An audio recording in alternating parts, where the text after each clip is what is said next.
Let's stick with the IPL auction and we'll go through the Australians, the best buys and the ones that slipped away on Hogg's Vlog.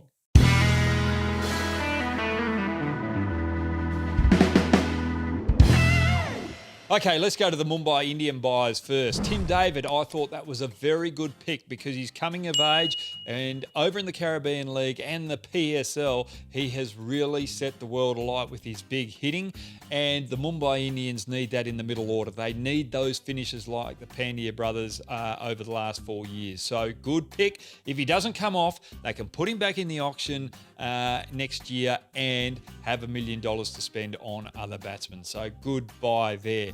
Daniel Sams is another one for the Mumbai Indians. Left arm quick, but also a big hitter out the back end who does the job well for the Sydney Thunder over here in the BBL.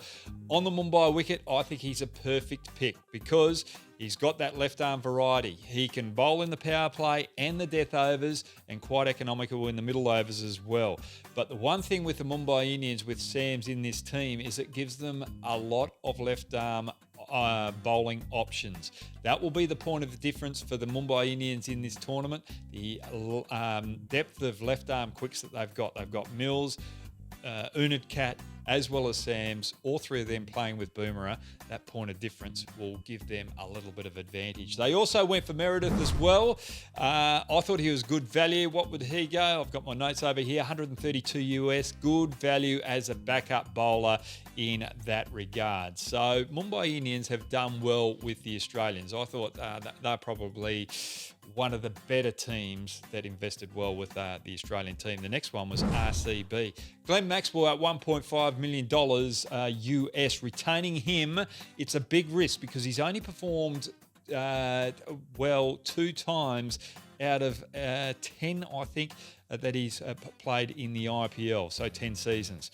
For me, that was a huge investment. But if you put him back in the auction and you wanted him again, you would have paid a lot more for him after the way that he performed last year. Hazelwood, out $1 million. Yes, million US dollars. I thought that was a good pick. RCB, the pitch there, extra bounce, Hazelwood with his height and able to hit the pitch hard. He is going to be well suited on RCB conditions, and he will help the likes of Siraj and Harsha Patel. So good investment there from RCB.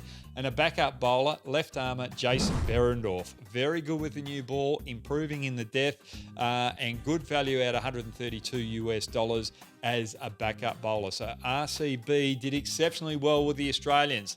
Let's go to Delhi Capitals. Well, the Delhi Capitals, they've got 2 little bargains there, both spending 800 US on Warner and Mitchell Marsh. Now, David Warner is going to do the same as Shikhar Dhawan did for the Delhi Capitals. Not a huge strike rate, as David Warner has shown over the last couple of years, but he'll be able to bat through the innings. And then Mitchell Marsh coming in at number 3 or 4, depending which way they want to go, as a power header. And out Delhi, where there's short boundaries on both sides of wickets and straight, Mitchell Marsh can really take toll of opposition bowling attacks there. So I'm very happy with Delhi Capitals. Let's move on to Rajasthan Royals. The only Australian that they picked up was Nathan Coulter-Nile, and they picked him up out the back end. They needed bowlers, and Nathan Coulter-Nile is an experienced campaigner. He's only concentrating on T20 cricket now, doesn't play any other format of the game. He's looking after his body. He's got the extra pace, he's got the extra bounce, but also back end hitting, which Rajasthan Royals need. For me, that was a perfect buy out 260 US dollars. So Rajasthan Royals have done well there. KKR, they've got a good investment in Pat Cummins at 930 US. They didn't have to go over that $1 million mark for a player that can bowl well with a new ball, good in the death, but also some power hitting out the back end as well, and can play a leadership role for KKR. So good investment there from KKR. And he's going to have to lift this year because they've got Umesh Yadav and Mavi still in that attack. Umesh hasn't really set the world alight over the last couple of years, has to step up, and Mavi as well. So having that experience of Cummins in that lineup will be a good asset for KKR. So good investment there. Marcus Stoinis for LUCKNOW. Now, they went out there and spent over $1.2 million on him. That's US dollars.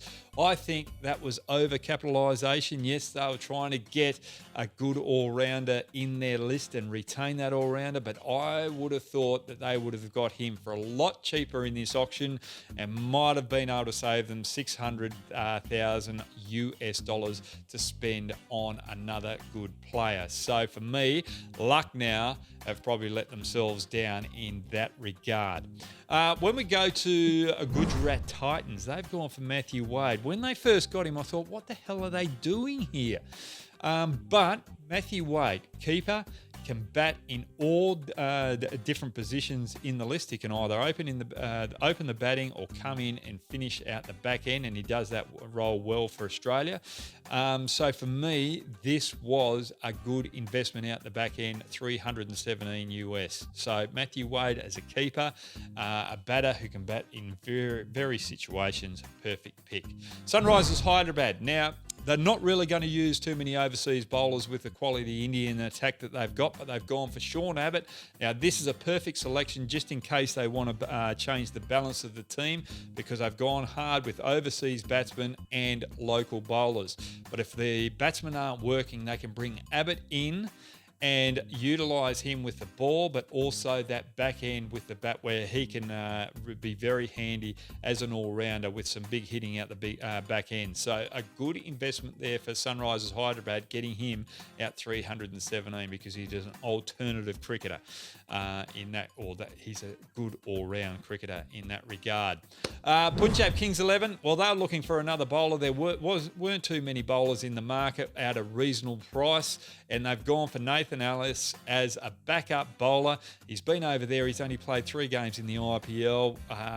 Got tapped a little bit, but that little bit of experience and what he brought to Punjab in the training sessions over there, what they saw, they liked, and they thought an investment of $100 US would be good with Nathan Ellis. So for me, they didn't have too much money in the back end of the auctions. They had a small purse left and they went for Nathan Ellis. So good value, but someone that you wouldn't be going after as a frontline bowler. So for me, all teams have done pretty well with the Australians, but Lucknow probably overinvested with Marcus Stoinis. Now, looking at some of the Australian players that weren't sold, let's go up to the top, the 200 lakh players. Over here, let's have a look at them. Steve Smith, Adam Zampa, and Ashton Agar. I felt that they all overpriced themselves in this particular auction. Steve Smith hasn't got a huge strike rate, doesn't win too many games for teams, not a big hitter. Yes, good longer form player, but not T20 cricket, not worth 200 lakhs. So overpriced himself. Ashton Agar, yes, he's very good all-rounder. He can bat in various positions and he's quite economic with the ball, but he's not going to be a huge wicket taker for you. Good fielder, but 200 lakhs, you'll be over-investing in a bowler like that, especially in the spin department, because there's so many good Indian spinners out there. And that's the same with Adam Zampa as well. Now, if Adam Zampa put himself in around about 100 lakhs, someone would have gone after him and there would have been a bit of a bidding process and he probably would have got more than 200 lakhs. But because he put himself out 200 lakhs, everyone shied off a little bit. So for me, they overcapitalised. And then we look at Aaron Finch, Chris Lynn and Kane Richardson in the 1.5 lakh range. Look, they have not performed well over the last couple of years. Kane Richardson, a frontline bowler for Australia in the T20 World Cup. For him, pulling out of last year's IPL would have made certain teams shy away from investing in him. So it's past actions of his leaving IPLs in the middle of the IPL, which has cost him a no gig this year. And also Aaron Finch and Chris Lynn, they have not performed, not worth 1.5 lakhs, and that's why they haven't got picked up. So we've gone through the players that have been sold, the best value, and the players that haven't been sold, why they missed out. There are plenty of others out there, but there's one player of huge value which should have been picked up for 20 lakh, Jason Sangha. He averaged 40 last year, out 135 strike rate here in the Big Bash. He has improved massively. For 20 lakhs, I thought he would have been a good buy, especially when you've got a 4-year period before the next mega auction. He might not have done that well this year, but that investment, as he improves with maturity, the next 3 years he could have played a huge role. Now, if he has a big year this year in the Big Bash, he's going to be worth a hell of a lot more in the following auction, because batters, especially overseas batters of his capability, are a rare commodity. So Jason Sangha should have been bought. Mumbai Indians spent over $1 million on Jofra Archer, who's got an elbow injury, and that elbow injury has been operated on 2 times.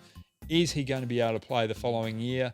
I would not have picked Jofra Archer. I would have gone for Jason Sangha. That would have been the best value in the IPL auction this year. So that's my take on the Australians. Hope you enjoyed it. Next week, we're going to go live and we'll talk about the IPL.